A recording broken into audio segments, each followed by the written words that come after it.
السلام عليكم ورحمة الله وبركاته. الله أكبر الله أكبر الله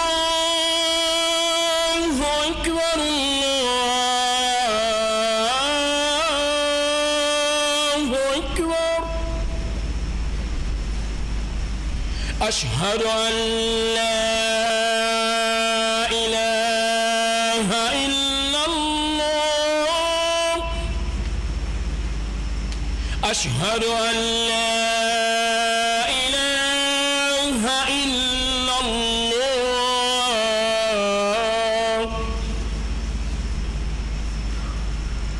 أشهد أن محمدًا رسول الله.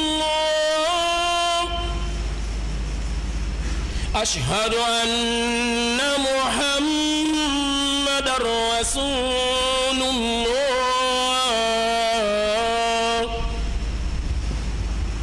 حي على الصلاة.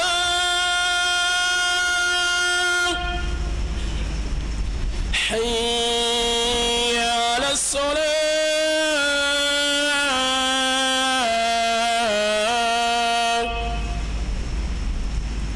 حي على الفلاح.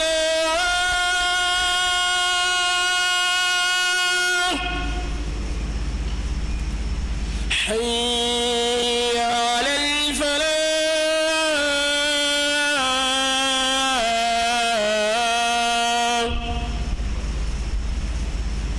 الله أكبر الله أكبر. لا إله إلا الله.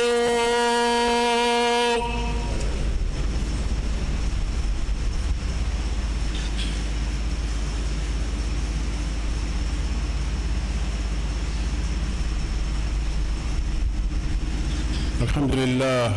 لله رب العالمين، والعاقبة للمتقين، ولا عدوان إلا على الظالمين، والصلاة والسلام على المبعوث رحمة للعالمين، وعلى آله وصحبه، وعلى كل من اقتفى أثره واستنى بسنته إلى يوم الحساب والجزاء. وبعد، قال الله تعالى: كتب عليكم الصيام كما كتب على الذين من قبلكم لعلكم تتقون. وقال رسول الله صلى الله عليه وسلم: من صام رمضان إيمانا واحتسابا غفر له ما تقدم من ذنبه وما تأخر. نريد أن نقف في 3 وقفات في هذه الخطبة، ألا وهي أن الصيام أو الصوم فرض علينا منة وتكرما. ماذا يكون جزاء هذا العمل؟ ما هو جزاؤه؟ ثم إن الصوم على مشارف التوديع والانصراف. ماذا نستخلص من ذلك؟ هل نعلم أن هناك سنة الله في الخلق، في الإقبال والإدبار والبداية والنهاية؟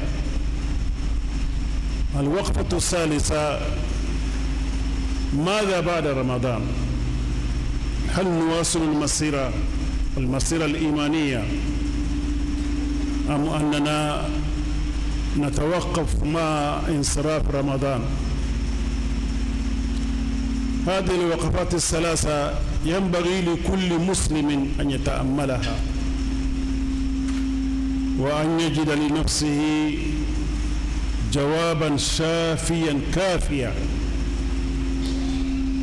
حتى يكون مستفيدا من صيامه وقيامه. نسأل الله سبحانه وتعالى أن يوفقنا إلى ما فيه الصواب وإلى ما فيه سعادتنا. أنبي على فوق على بركة أنبي تغنيني علي أكام بيان سيما يا ربي لبن كوما يا وبي على يسرانيا مغود برو جوياتي أدم سلاماني مغسني يغنش فمغم أدم دون تونيو نيماني كسي أمبو ينالا كراي صلى الله عليه وسلم على كرانا كسودون كيو أنا ترو أني مغم يسيم بلا لكرا سنولا كتابلا فو وقت مني ينما يبقى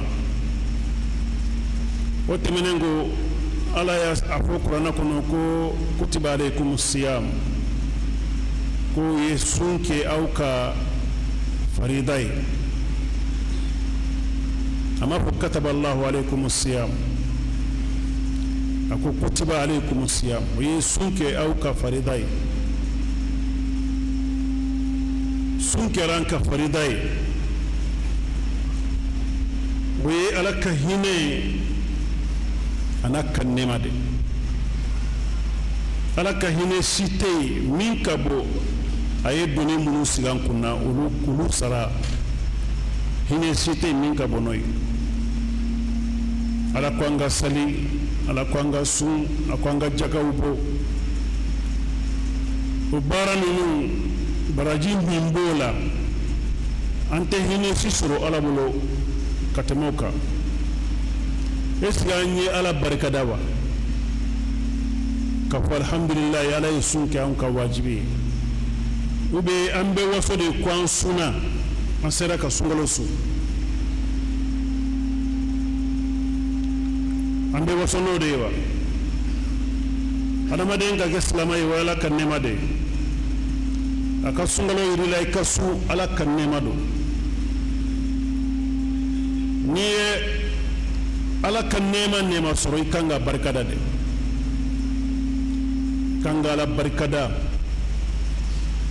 ayi la se sungalo ma salo ani mo chama ye sungalo ke ya abe bana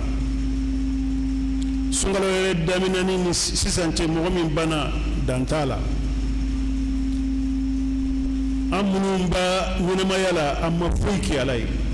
fui munumba na uma fuiki alala lahiru kami mbuni ala nyawanche o lahiru kede dafara anganga joyoro saba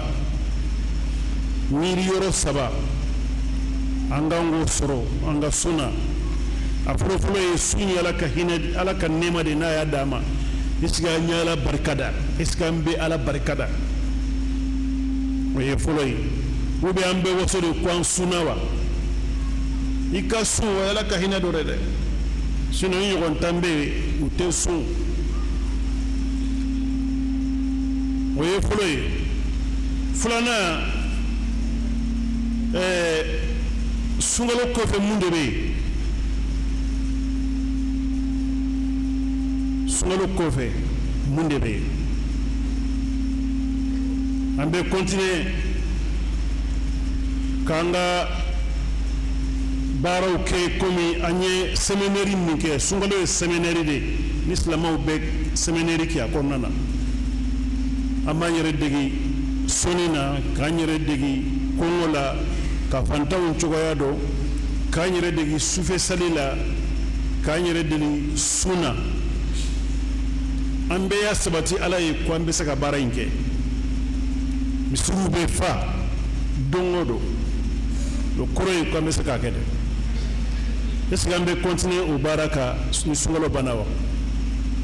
eska ambe do tigala ka dominer ka continuer na ewa woye question flanay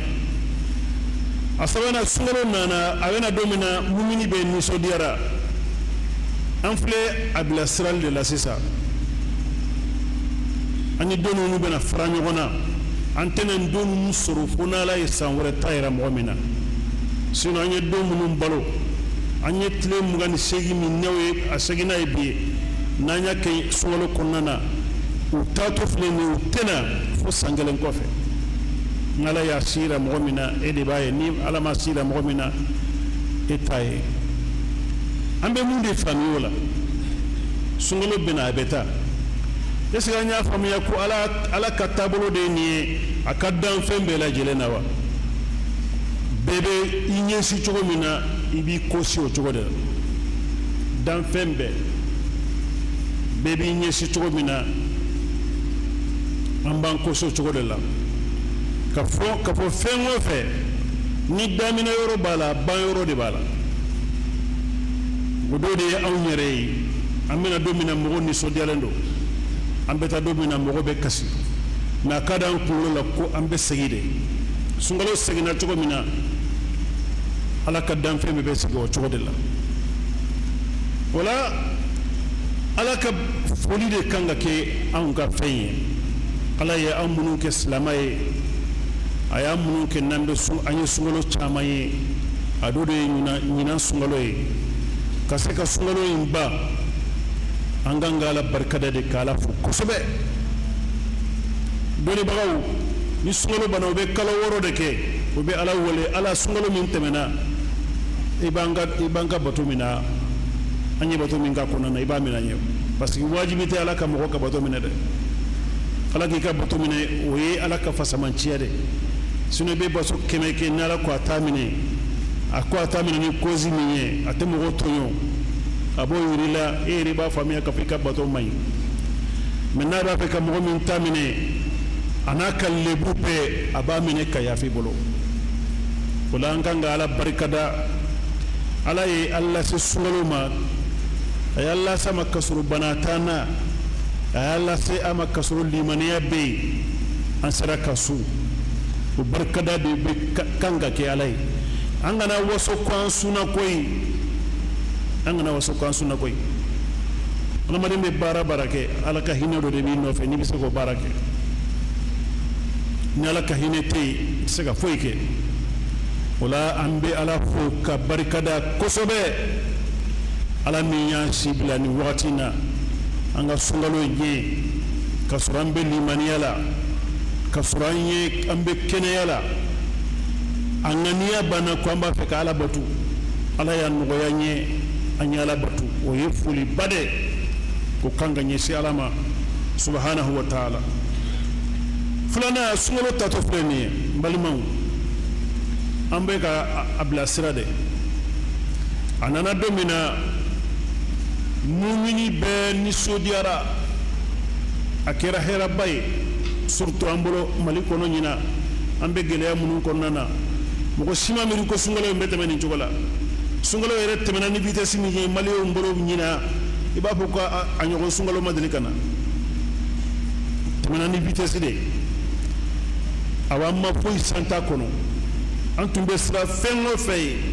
akono nana ala yankisa bela jelema maluma dese sukaro ma dese foy ma dese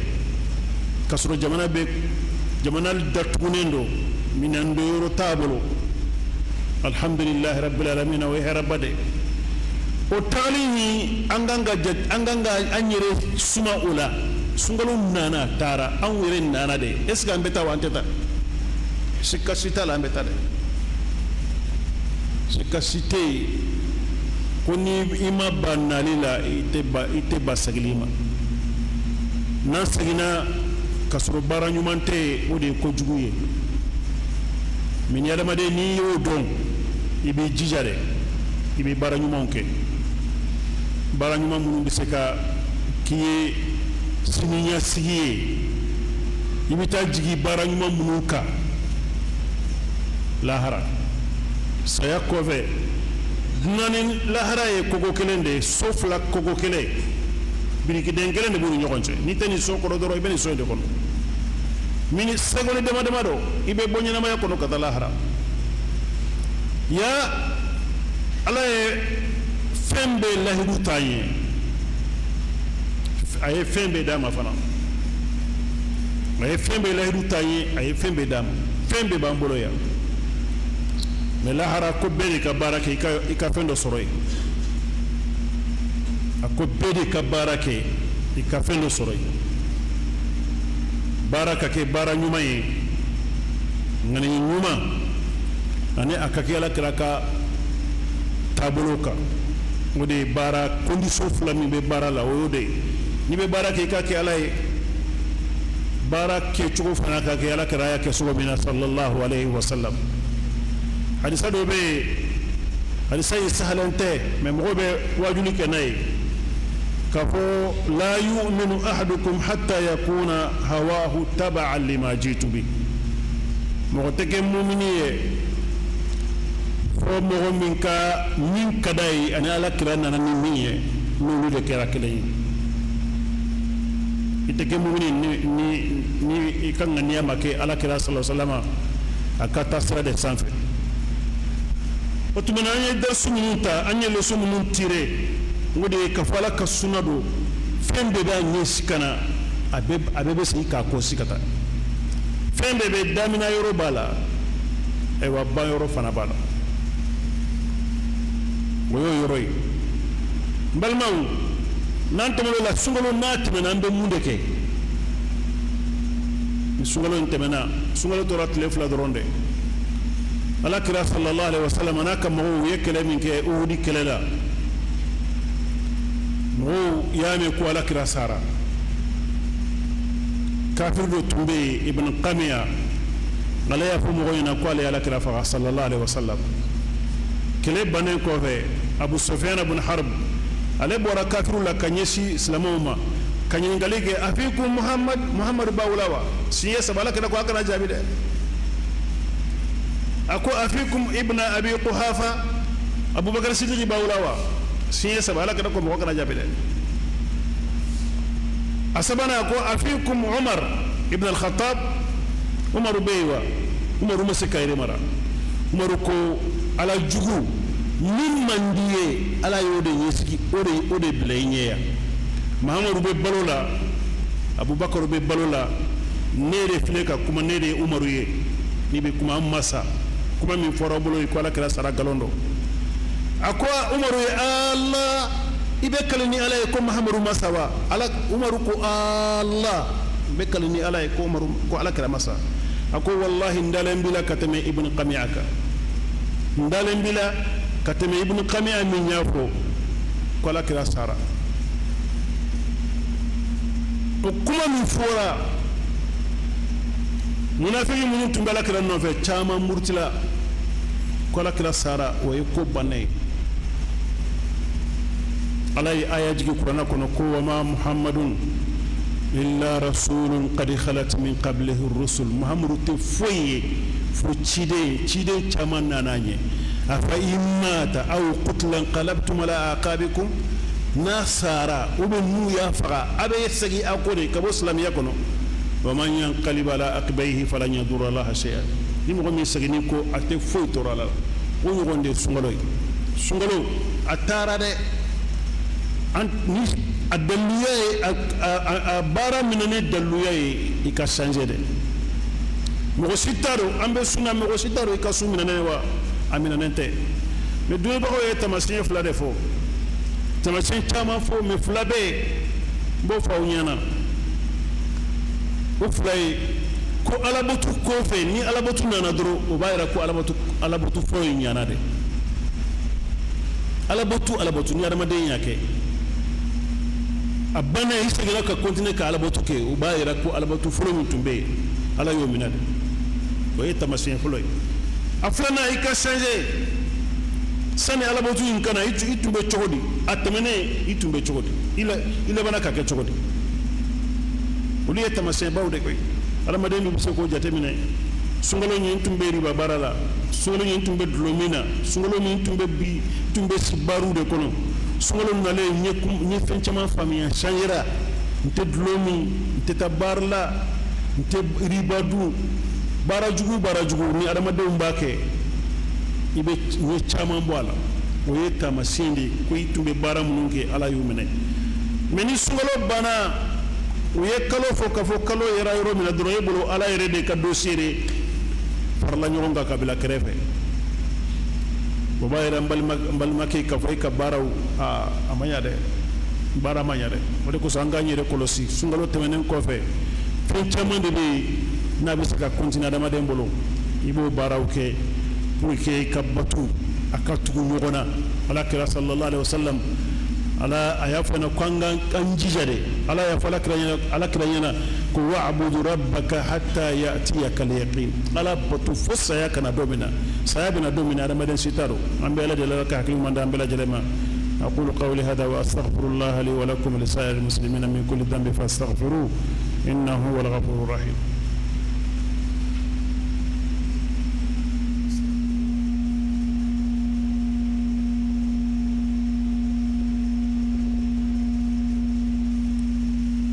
الحمد لله رب العالمين والصلاة والسلام على رسول الله صلى الله عليه وسلم أنبياء لفوك على بركدا كسلي على كراك صلى الله عليه وسلم قد بوت شامني على بلو على كراك صلى الله عليه وسلم لكرنا كسود جنكو أني سابا منو نيادمي أني مغمنو تورو لكو كان بلا فو وقتنا بل ما ونسنغلو بنا sunyoro la tile woro be wajibite min yadamade ni nya suwa kay atile woro be fara sungalo ka be ko mi yetle bi sabani woro de su har ni sungalo ka atile mu ngani kono doy ala ba jate mine ko yetle bi sabani woro de su o tile bi sabani woro o be sara san kalo san tile keme sabani bi woro de la abe saro de la ibo baraji soro kosobe soro be munye tile saba soye kalo wajibite meni mo mi sara la akay sumbe ala misa sumbe tene sumbe ala kala tumboke atumbe su ala misa atumbe su ntene wuye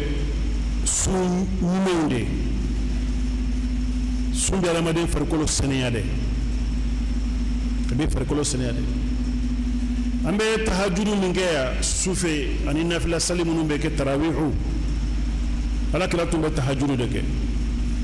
ay tarawihu ke tle sabade ayabla sunala kila sungalo tew abe arakan tani kelende sali arakan seji wo nafila arakan saba wo witri sungalo te ate foy faraninka Aisha aka hadisa be Bukhari kono ka fo la tasal an husnihin wa tulihin arakan nu unya chunu janya mo ko tayini ngali kola hadisa be yala kala nya mariya kanga sufe na mila salike hadisa be ko salisi mafsani sufe saliye fo farda sali no yes fajiri salini salifana salini la gasala salini so futrini so fay no lutemena salicité min kafsa nafila salila katme sufa salika hadisa be bilal ya hadisa riwaya ke abu darda ya riwaya ke jabir ibn abdullah hadisa riwaya ke hadisa be tirmizi kono abi dawud kono kafala kira ko sallallahu alaihi wasallam ko anga sufe salike parce que mun banye uluka tasira doye no e nabi yunawe utumbe ala botu sufe min ka sali choko na ka sali choko e kele yo min ka sali choko na ka sali choko te kele yo sufe utumbe okazo de profiter o be ala botu o sali be ala madengere ala lak abika junubu yafa reke sababu ka junubu be yafa abi farkolo seniya kabo banawla hadi saybe kwanga sufe salike alaykum bi qiyamil layl fa innaha sunnatu man kana qablakum mu'minun tumbawni uluka sunado niyake maqribatun tuqarribuka ila Allah abara maden gere alala de sufe sali parce que ale yira tsaka ka kono parce que mo ti kalama ibaka ala doronde avec sababu yi ka junubu chama be yafa avec sababu yi ki far kolo seniya kabo banala ni hadisa waraw chama de be munum bayra na kapo ambisaka sufe saluke ande lala koy anya seminary ke sungalo konnana بيبنا مصر كنو بيبنا مصر كنو هل التهجر سلي سوفي سلي مصري بفار ما دونا ما أكنا كي كفونا مبارا يا أمبتا فمغوين لدي أون صلى الله ينفر أكنا كويل أكاكي على بارادي أكاكي إننا دقيا إيكا دبلوموتا إبتا بارادي كنا إيكا سكوننا أكرودي نانا سيمينير دي لا نيا دغي اوا نيا دو نكاس دبلومي بومبولم با في كتا باراكناي مي دبلومو سورو كتا بلا يغا ولي سكونو كداتو غلا نفاتالا دي بي بارا كناي وي دبلومو فاصون بيد يما باراكناي نفاسيتالا بريكو سومبالما امبي على دلي على كحكل من دامبلا جلما اني بارامو نكو سونغلو كون على كبارامو نويا ني على كبارامو بمناني على كنانكاسكن كفوي على كنانكاسكن كفوي اللهم اعز الاسلام والمسلمين واذل الشرك والمشركين ودمر اعداءك اعداء الدين واحمينا في اوطاننا واصلح ائمتنا وولاة امورنا واجعل ولايتنا اللهم في من خافك واتقاك يا رب العالمين اللهم فرج هم المهمومين ونفس كرب المكروبين واقض الدين عن المدينين واشف مرضانا اللهم ومرضى المسلمين اللهم لا تجعل الدنيا أكبر همنا ولا مبلغ علمنا ولا إلى النار مصيرنا اللهم اجعل الجنة هي دارنا وقرارنا اللهم اجعل الجنة هي دارنا وقرارنا اللهم اجعل ثأرنا على من ظلمنا اللهم اجعل ثأرنا على من ظلمنا وصل اللهم وسلم على سيدنا محمد والحمد لله رب العالمين وقم إلى صلاتكم يرحمكم الله.